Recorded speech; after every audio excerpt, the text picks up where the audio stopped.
Salut tout le monde, c'est ML2G et on briste. Hey, salut tout le monde. Et on se retrouve pour nos avis sur Extreme Rules qui s'est passé dimanche dernier. Du coup, on va pas attendre plus longtemps, on va tout de suite parler de la petite erreur qu'on a faite lors de nos pronostics, parce que j'ai été sur le Wikipédia d'Extreme Rules et il y avait marqué sur le Wikipédia Goldust contre R-Truth. Donc peut-être qu'il y a eu un problème entre ces deux catcheurs qui fait qu'il n'y a pas eu ce kick-off là. Mais en attendant, on a eu un autre kick-off qu'on ne pouvait pas deviner parce qu'il a été annoncé le jour même de Extreme Rules. Et c'était Kalisto versus Apollo Crews. Et vu qu'on n'avait pas fait de pronostic, on n'a pas grand chose à dire vis-à-vis de ça. Mais en tout cas, j'ai trouvé ce match useless mais sympa. Ah, moi Voilà. j'ai kiffé ce match parce que après moi dans la conscience de regarder, je l'ai regardé avec deux amis à moi et c'est vrai qu'on adore Kalisto et puis j'ai fait oh Ouais. c'est trop cool déjà le revoir au kick-off, hein, bon c'est une habitude mais c'est deux lutteurs qu'on voit pas trop en ce moment et c'est vrai que c'était un petit peu sympa, ça fait un peu de frais on va dire dans tous ces matchs qu'il pouvait y avoir par la suite. Non, j'ai bien aimé, bon kick-off. Par contre il a commencé tardivement, mais on s'est arrêté à 1 heure pour regarder le kick-off. Le match a commencé à 1h40, voilà. Bon. Ouais, c'est ça, ouais. Enfin bon. Du coup, voilà, pas grand chose à dire de plus dessus, mis à part que c'est Kalisto qui a gagné ce match. C'est ça. Voilà. Du coup, on va passer au prochain match qu'il y a eu. Alors, quand j'ai regardé Extreme Rules, j'ai pris des notes, comme ça je sais exactement où est-ce que je vais. Donc, c'était The Miz versus Dean Ambrose pour le titre intercontinental. Et là, on est d'accord tous les deux. C'était The Miz qui devait gagner et c'est The Miz qui a gagné. Il a Oui. remporté le match. Et franchement, ça s'est très bien déroulé parce que le but c'était, si Dean Ambrose se fait disqualifier, il perd sa ceinture. Et tout a tourné autour de ça. Quasiment tout le match a tourné autour de ça. Et c'était tellement bien ficelé, tellement bien fait que moi je me suis pris au jeu et je me suis même surpris en train de taper dans mes mains comme ça quand The Miz avait gagné la ceinture alors qu'il y avait madame qui dormait derrière. Ah oui, non, mais ça. Et puis moi j'étais comme ça, j'ai fait oh mon dieu, je fais yes. Et puis en fait, le match était fluide, les deux savaient ce qu'ils avaient à faire. Même Demise qui voit un masque, qui fait vas-y, colle-moi une grande tarte qu'on en Oui, c'est finisse le ça, ouais. match. L'arbitre qui fait non, mais arrêtez vos conneries, qui la dégage. L'autre qui se fait, qui fait pousser Dean Ambrose, du coup Dean Ambrose négocie, fait non, mais c'est pas vrai et tout. Et là, du coup, il se fait prendre un finisher derrière, et puis il y a eu le tombé. Non, franchement, ça s'est bien ficelé. Et on voit le niveau de puterie de Miz qui est tellement élevé que tu te dis oh putain, c'est trop bon en fait. Mais The Miz, il est parfait. Il est Ah parfait, ouais. ce type, c'est un génie. Au Ah tout oui. début, moi, quand j'ai connu The Miz, je l'aimais pas ce type. Mais aujourd'hui, je commence à le kiffer, mais vraiment. Donc ouais, très beau match entre The Miz et Dean Ambrose. Et du coup, comme on l'a dit, The Miz a gagné la ceinture intercontinentale pour la 7ème fois, il me semble. Ouais, cette fois champion intercontinental, il va faire la grande lignée des champions. Et puis, à mon avis, je pense que son règne va durer un bon petit moment. Parce qu'en fait, The Miz, quand tu le mets champion intercontinental, c'est bon, il est au top. Et puis, il est de plus Ah en oui. plus paye couille. Et en fait, il faut qu'il ait un titre. C'est comme Kevin Owens. Si ces deux-là, ils ont pas de titre, c'est moins bien. Il manque un truc. Donc, ouais, non, je suis content. Et j'espère qu'il va durer un bon moment. C'est ça. Du coup, je te laisse annoncer le prochain match. Alors, si je me trompe pas, parce que moi je les ai pas en tête forcément, parce que moi je n'ai pas pris de notes, Bon, hein, du voilà, coup, si tu veux, je te cite le prochain match et tu dis ce que tu en penses en premier. ça marche, moi ça me va. Du coup, le prochain match, c'est Rich Swann et Sasha Banks contre Noam Dar et Alicia Fox. Ah, alors Rich Match Swann, mix. il m'a fait mais, mouah. Ah, franchement, tu vois, Noam Dar et puis Alicia Fox, c'était un peu. En fait, à des moments, j'ai vu Sacha Banks et Alicia Fox, j'ai fait, mais non, mais refaites pas le catch comme à l'époque où vous crêpez juste le chignon, c'est Hmm. mort. Et en fait, c'est que. Au début c'était comme ça, puis Alicia Fox, ah un gros câlin, viens on fait le changement, comme ça elle peut pas me taper. Non, alors je disais comme ça, j'ai fait putain mais ça me pète les couilles. Puis arrivé Rick Swann sur le ring, alors Rick Swann mais c'est un monstre. Il a un de ses jeux aériens mais magnifique quoi. C'était moi j'ai kiffé. Après du coup il y a eu aussi le côté Sacha Banks tu vois qui arrive à s'en bat les couilles, c'est vas-y je fais la prise d'un homme d'or s'il le faut, je m'en bats la race. Donc le match en fait était rapide. Pas trop important non plus dans l'histoire, Ouais. mais ça, pour un match qui était d'une petite importance, il était bon, c'était un bon match. Et après, bon bah victoire sans appel hein, De Rich de Swann Rick et Swann et Sasha Sasha Banks. Banks. Mais moi, ce match, je l'ai bien kiffé. Ouais, donc après, à toi de me dire ton avis maintenant. Mais Eh moi, quand le match a commencé, j'en ai profité pour aller pisser et aller me chercher un truc à bouffer. Parce que de base, il m'intéressait pas ce match. ah Et au bah bravo. final, et ouais, écoute, je dis ce que je pense, voilà, c'est tout. Et au final, je l'ai bien kiffé aussi parce que bon, Rich Swann, faut pas déconner, il est très très très bon. Et Noam Dar, on aura beau dire, même si on n'aime pas son comportement, c'est son personnage et puis il est très bon aussi, Noam Dar, pardon. Du coup, le match a été sympa. J'ai pas trop aimé quand c'était les femmes qui se battaient, mais après, par contre, Sasha Banks a sauté et a défoncé Noam Dar à l'extérieur du ring. Ça, j'ai trouvé ça cool. Mais du coup, voilà, comme tu l'as dit, c'était Rich Swann et Sasha Banks qui ont gagné le match. Sans appel, encore une fois. Maintenant, on va passer au prochain match. Et le prochain match, c'est Alexa Bliss contre Bayley. Et si je devais donner mon avis, ce match, il était nul à chier. Parce que on avait une Bayley qui disait qu'elle était prête à faire du hardcore, qui était prête à en découdre et tout, qu'elle avait regardé les matchs de Mankind, qu'elle avait regardé les matchs de The Sandman et tout. Donc Sandman, voilà, le kendo stick, c'est emblématique Sandman. Et elle était à fond dans son truc. Elle Au va final, regarder Wonder Woman aussi. Attention, voilà. je sais comme une femme forte. Super, ouais, le petit placement de produit bien placé comme ça, t'as vu, j'ai regardé Wonder Woman, là, tranquille, au calme. Du coup, c'était Bayley qui a réussi à décrocher le kendo stick. C'est Bayley qui l'avait en premier dans les mains. Et au final, Bayley, va savoir pourquoi, elle a pas tapé Alexa Bliss. Elle l'a pas tapé. Elle a hésité, elle était en train de dire vas-y je vais te taper, vas-y je vais te taper. Au final, elle a pas eu les balls pour aller taper Alexa Bliss. Par contre, Alexa Bliss, quand elle a récupéré le kendo stick, alors là, pas les couilles du reste du monde, elle l'a déglingué. Elle en a foutu un d'ailleurs derrière la nuque qui était bien violent. Et au final, elle l'a écrasé. Alexa Bliss a écrasé Bayley. Tout simplement parce que le match a duré à peine plus de 5 minutes. À peine plus de 5 Ah ouais, mais minutes. c'était une punition. Ah, c'était une punition, mais Voilà. sévère. Ah, là, Bayley, elle a plus le droit de récupérer sa ceinture. C'est Ah fini, il non, faut qu'elle passe à non. autre chose. Ah oui, mais tellement. Là, je suis d'accord, tu vois. J'aime bien Bailey, mais plus le temps passe, tu vois, plus je me dis, c'est bien, t'étais championne un petit moment, mais là, pour l'instant, c'est mort. Elle aurait frappé avec sa Bliss, elle aurait montré qu'elle en voulait. J'aurais fait, bon, ok, là, tu te réveilles, tu commences vraiment à faire ton personnage, mais C'est ça. je suis trop gentille pour taper. Non, elle fait genre qu'elle te supplie. Tu t'en bats les couilles, mais tu fais, mais tu vas manger comme je t'ai tapes. promis que t'allais manger, tu frappes. Et là, bah non, bah, tu te prends une prise, mais random, tu perds le candlestick, et puis là, c'est bon, tu te fais mais littéralement punir. Et puis en plus, tu l'entends bien gueuler, limite à chialer que ça fait mal. Ah, vous inquiétez pas, je suis prête. Non, non, t'es pas Ouais, prête. t'es prête, t'es Moi, prête. dans ces moments-là, tu continues, tu vas faire des matchs en duo avec tes copines ou tu vas les encourager au bord du ring en manager. Mais tu. Voilà, je suis désolé, je t'adore, t'es gentil, mais là, tu laisses Alexa Bliss, c'est la championne.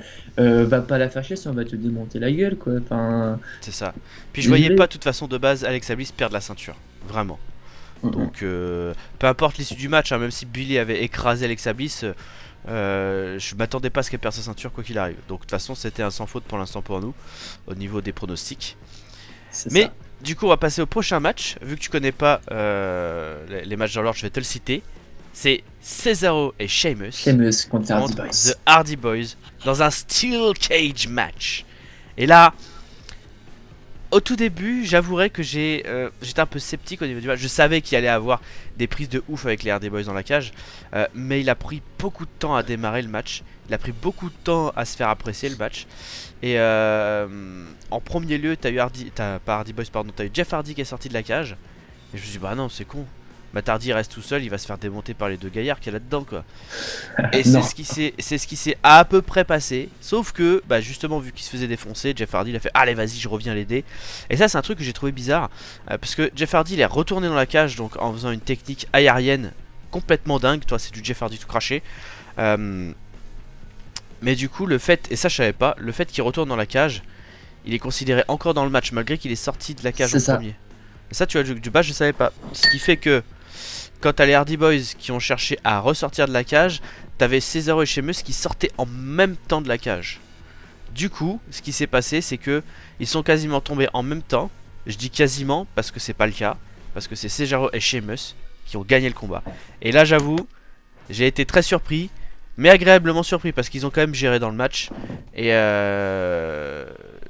j'ai hâte de voir ce que les Hardy Boys vont faire parce que les Hardy Boys ont dit avant le Steel Cage match qu'ils ont dit que c'était la dernière fois qu'ils s'occuperaient de Cesaro et Sheamus, qu'il fallait qu'ils mettent un terme à cette histoire. Au final, c'est Cesaro et Sheamus qui ont mis un terme à leur histoire. Et du coup, ils vont sûrement se rebattre pour essayer de retenter de gagner les titres. Mais je pense que Cesaro et Sheamus vont garder les titres à un moment. Moi, je pense pareil. Je pense qu'ils vont, comment dire, qu'ils vont garder les titres chez Cesaro et Sheamus pour qu'après, Jeff et Matt Hardy pourraient peut-être continuer en solo. Donc, chacun de leur côté, c'est pour une course au titre solo. Et après, justement, j'avais vu ça sur internet, donc c'est pas mon. Enfin, j'y avais pensé, mais en fait, quand on regarde, c'est que en 2007, t'avais Jeff Hardy et Matt Hardy qui avaient gagné leur titre contre Cena et Shawn Michaels, et ils l'ont perdu après le 4 juin contre Lance Cade et Trevor Murdoch. Ah Et oui, là, quand tu putain, c'est regardes, bon cela. 2 avril 2017, ils gagnent le titre contre Gallows et Anderson, et ils le perdent encore un 4 juin contre Cesaro et Sheamus, 10 ans après. C'est ça, l'histoire se réécrit. C'est la statistique, j'ai fait, mais, oh ouais, mais c'est ouf quoi. Bon, après, voulu ou pas, j'en sais rien, mais j'ai vu cette info, j'ai fait, ah ouais, bah maintenant. Ah, c'est vrai, maintenant que tu le dis, tiens. Mais par contre, moi, j'ai vraiment kiffé, mais j'ai apprécié ce match, j'ai fait, oh là là, c'est trop beau. Et puis, enfin, Matt Hardy qui a ressorti les Twist of Fate, qui a ressorti toutes ses prises, qui étaient en 2v1, mais qui les maîtrisait. Parce que c'est vrai qu'au début, il s'est fait punir. Et Ah puis ouais. arrivé un moment, le gars second souffle quoi. Tu fais allez c'est bon c'est parti. Bon encore une fois le public il gueulait delete delete delete. Tu fais bon bah c'est pas grave mais tu vois Matardi il fait oh là là il était chaud hein. Et en fait ça aurait été tellement pu être à ça d'être une égalité pour ce match. C'est vrai que Ouais. il était vraiment serré. Donc est-ce qu'on peut dire que ils ont perdu leur titre genre méchamment que c'est expéditif? Non, c'est Non, ils se vraiment sont au fait poil de avoir. vue et à mon avis ouais ils se sont fait avoir. Et Jeff a un peu mal joué je trouve sur la fin du coup et c'est à voir par la suite. Mais Bah, je pense que le c'est vrai prochain. que si Jeff n'était pas intervenu pour aider Matt Hardy, peut-être que Matt Hardy serait resté au milieu du ring pendant que Cesaro et Sheamus seraient sortis du ring. Et du coup, là, c'était une victoire écrasante. Et vu qu'il est venu aider Matt Hardy dans le ring, bah, il a pu défoncer Cesaro et Sheamus en faisant sa prise aérienne, dont j'ai oublié le nom d'ailleurs, désolé. Mais du coup, bah, ça les a aidés à sortir du ring. En tout cas, Matt Hardy et Jeff Hardy. Le problème, c'est que Cesaro et Sheamus, bah, vu que c'est des gros gaillards, bah, ils ont pu sortir aussi. Voilà. Mais du coup, très beau match. Même si j'ai déjà vu des matchs en cage beaucoup plus impressionnants que celui-là, avec les Hardy Boys dedans. Mais enfin, ça reste quand même assez impressionnant et assez sympa à regarder. Parce que moi, j'aurais bien aimé un petit twist of fate du haut de la cage, ou alors un petit Swanton bomb. Ça aurait été merveilleux. Bah bon, on va pas trop en demander. On a quand même eu une prise aérienne du haut de la cage. Je pense que c'était une obligation dans ce match-là, je pense. C'était beau. Voilà, Beau. c'est ça.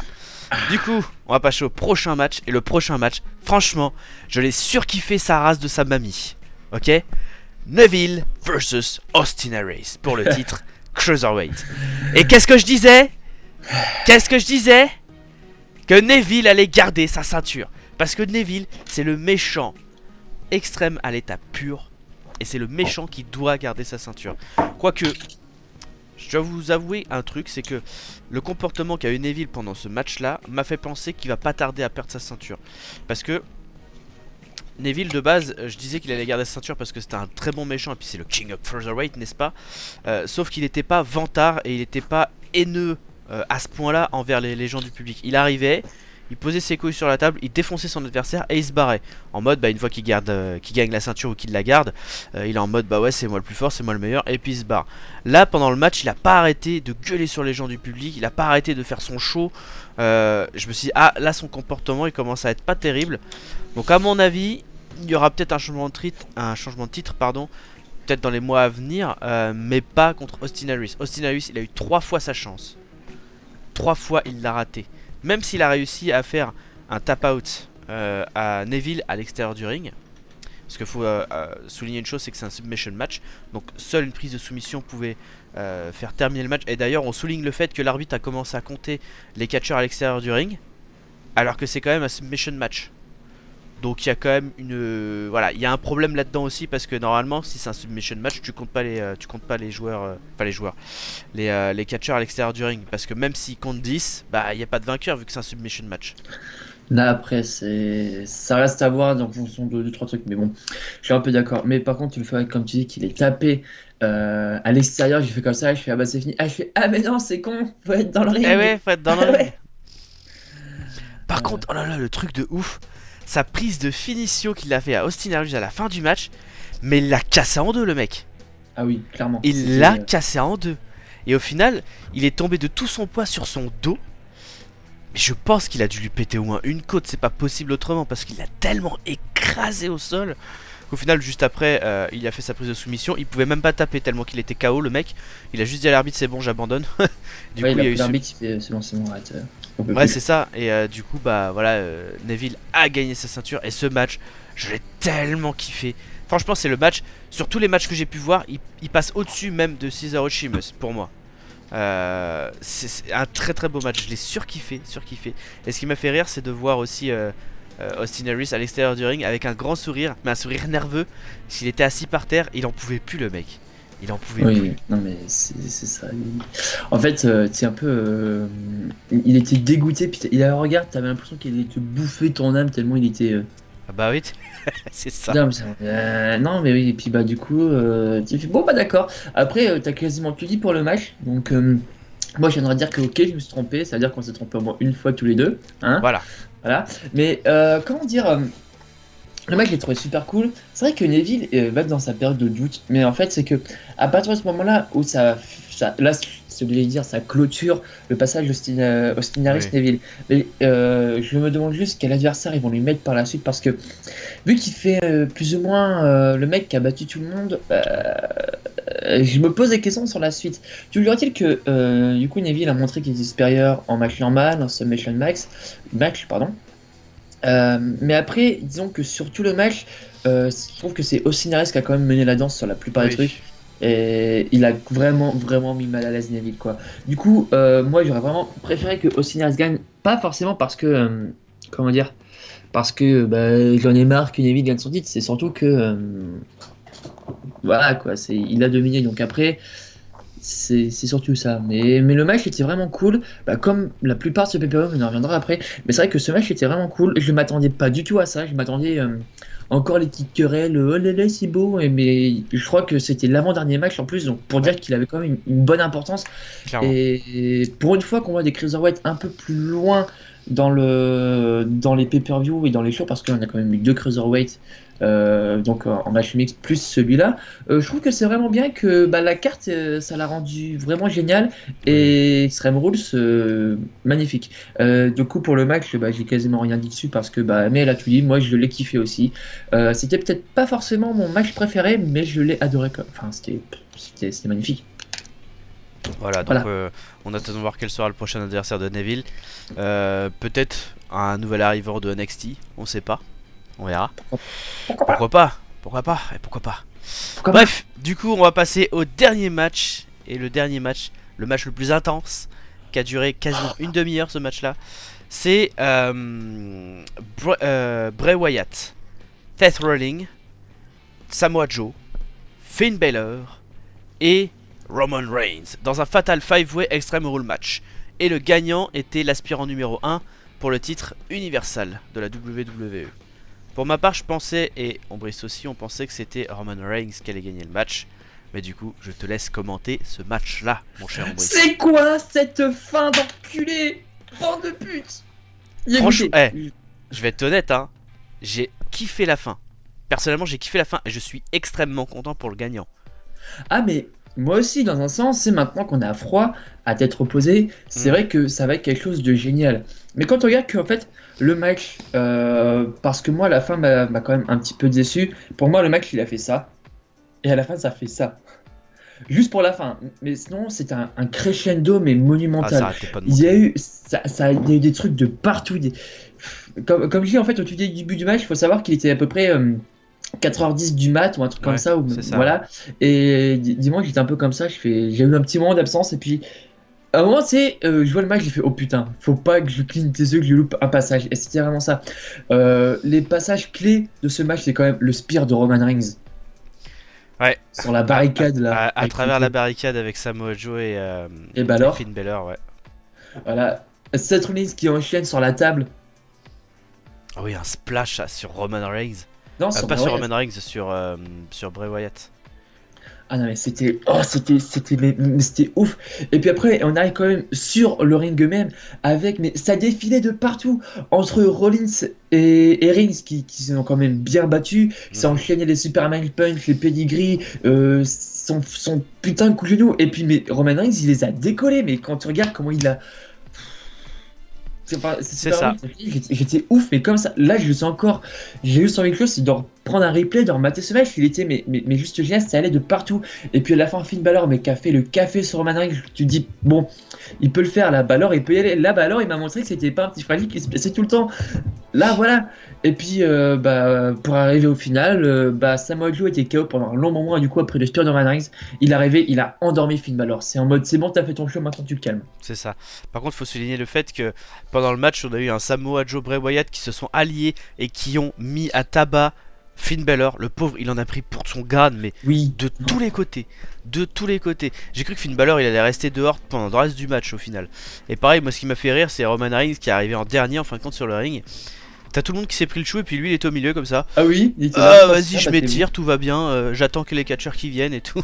Puis au Ah, moi, final, j'adore, après, ah ouais, pareil. Parce qu'au début, vu que je pensais que ça allait être Roman Reigns qui allait gagner, je fais bah voilà, tranquille, il va être frais comme un gardron quand il y aura les catcheurs qui vont monter sur la ligne, tout va bien se passer. Mais ouais, c'est un match que j'ai surkiffé et il faut souligner le fait que Bray Wyatt, Seth Rollins, Roman Reigns et Finn Balor ont déjà été champions. Mais Samoa Joe n'a pas été champion, du coup c'est une très bonne opportunité pour lui et je suis très content pour lui malgré le fait que c'est un gros connard, pas personnellement mais dans son personnage, parce que moi je l'ai kiffé quand il était à la TNA, quand il était champion, et j'ai hâte de voir ce qu'il va faire contre Brock Lesnar parce que ça va être bizarre quand même leur confrontation. Franchement je trouve que ça va être bizarre, mais je pense que ça peut donner un truc de ouf, vraiment, parce que Samoa Joe il a peut-être l'air d'être quand même assez costaud, il est quand même très aérien mine de rien. Mais après, c'est vrai qu'il m'a surpris sur certains trucs. Mais c'est vrai que là, du coup, le prochain pay-per-view dans lequel ils vont s'affronter, c'est le Great Balls of Fire. Great Balls of Fire. Et bon, je pense quand même que par la suite, Brock Lesnar va quand même bien s'occuper de Samoa Joe. Mais c'est vrai qu'on va avoir un gros choc, un choc, je vais dire un choc des titans, mais presque, parce que c'est deux qui en imposent. Finn Balor ça aurait fait encore un David contre Goliath, parce que c'est les deux bis contre deux petits. Et Roman Reigns, on a déjà vu les matchs, et je pense qu'ils vont garder pour la suite. Rollins Lesnar, on en a déjà bouffé. Bray Wyatt, Lesnar, ça n'a pas lieu d'être pour l'instant. Et puis Bray Wyatt, je pense que par la suite, ils vont sûrement faire quelque chose avec Samoa Joe quand il aura fini avec Lesnar. Parce que peut-être, ouais, vu qu'ils ont fait une ça petite feud ouvre pendant le beaucoup de match. choses. Et par contre, Roman Reigns et Seth Rollins, ils commencent à devenir bien potes. Hein. Seth Rollins a à un moment sauvé un peu Roman Reigns qui se faisait défoncer par Wyatt et Samoa Joe. Il est revenu, il fait hop, vous allez vous calmer. Hein. Allez, putain, j'ai un moucheron qui me dérange. J'ai l'air d'un con devant la caméra. Si ce n'était que l'air, mon cher. C'est comme ça, c'est comme ça. Bah ouais, du coup, très beau match. Ce 5-way Extreme Rule match. Et du coup, qui conclut avec une victoire de Samoa Joe, comme on l'a dit. Voilà. Donc maintenant, tiens, allez, si tu devais donner une note à ce pay-per-view, tu donnerais combien, franchement? Sur 10 ou sur 20? Comme tu veux. Si je devais lui donner une note sur 10, je lui donnerais 9 sur 10. Ouais, on est à peu près d'accord. Ouais. J'aurais peut-être mis plus quand même 8 sur 10 parce qu'il y avait certains trucs qui auraient pu être mieux. Et puis il faut quand même être relatif et comparé à d'autres pay-per-view qu'il peut y avoir auparavant. Alors, mais celui-là, pour l'instant, cette année, il était génial parce que sur les pay-per-view de l'année, j'ai pas souvenir d'un truc aussi ouf et je le classerai au-dessus de WrestleMania déjà. Parce que. Bah c'est vrai que moi aussi WrestleMania ça faisait très longtemps que j'en avais pas vu donc j'ai pas vraiment de point de comparaison, mais pour donner un point de comparaison, le WrestleMania que j'ai vu, le dernier que j'avais vu, c'était le WrestleMania 22. Donc c'était 11 ans après quoi, c'est pour vous dire le truc.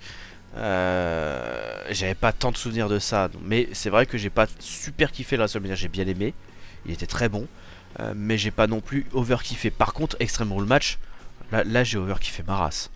Là j'ai over kiffé ma race.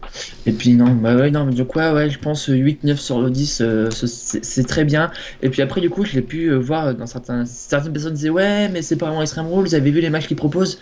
Extreme Rules, c'est pas forcément hardcore, c'est pas marqué hardcore rouge, un truc comme ça. Extreme Rules, c'était vraiment des règles poussées à l'extrême. Quand tu regardes pour Dean Ambrose, il n'y a pas plus extrême que ça comme type de match. C'est ça, parce que lui c'est un nerveux, donc à la moindre occasion il se fait disqualifier, il n'y a pas de problème. Hein. Voilà, faut faire pareil pour le côté soumission. C'est deux personnes qui utilisent très peu forcément ce genre de prise. Ils ont dû développer ça par la suite pendant la feud. Mais tu dis, oh putain, mais faire un match soumission, déjà, tu peux caler ça dans le sens extrême parce que faut quand même abandonner, il faut se soumettre à son adversaire. Et pour le moral, mais tu dis, c'est pas possible.